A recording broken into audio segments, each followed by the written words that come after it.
Touch on something you just highlighted there. About 86% of the land in Nevada is controlled by one federal agency or another, far more than for any other state.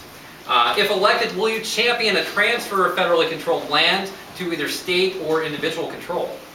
Well, let me tell you something. One of the things I learned today, being up with Cliven, is that, and by the way, in addition to having the education and the advice of good people like Cliven and many of you, I've also enlisted Ed Goodhart, former assemblyman, District 36, I believe. A good man and a champion on land use issues.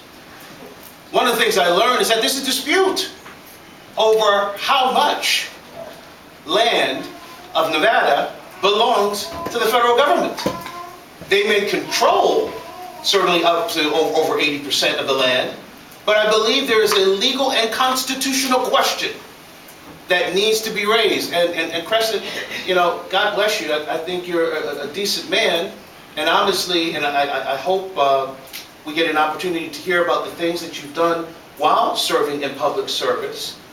But one of the things that I will do when I'm in Congress is at bare minimum, not just move legislation or get legislation passed or voted on, but if I can't do that, I will be a loud, active voice for liberty and for individuals that have been trampled upon by the federal government and in many cases by local government and have been abused, not just in terms of being able to forward their own interests, but being a real voice for the interests of the community.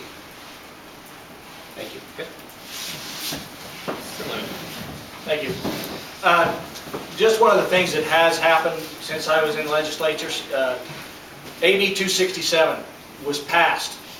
I was the only and the first legislative individual that got with Utah, Ken Ivory, Kevin Bishop, congressman back in Utah, to talk to them about what they were doing. There's a wealth of knowledge that come from that. I championed that bill along with Senator Pete Goicoechea and John Ellison. What that does is creates a board for us to decide what lands we actually want back and force the federal government to turn us back our lands. Do we want everything? I don't know. But what I can tell you, in 1828, the West Coast, the west part of the nation, was Illinois, Indiana, Louisiana, Arkansas, Alabama, and Florida. When the West moved west and the state of Nevada they got all their lands back. In 1864, we were promised more than 20 times that we would get our lands back from the federal government, that we would be on the same basis as all other states in the United States in 1864. That hasn't happened. As said, they have control of 86% of our lands. Along with some of the things that are happening in this state that need to happen constitutionally, our county enforcement is supposed to represent us as individuals. I don't know why they aren't stopping the federal government from being here. That is a foreign enforcement. If they give us permission, it's not to my knowledge. So I want to make sure that those things are happening. I met with Metropolitan Police Department yesterday and asked about that and why they aren't enforcing our Constitution.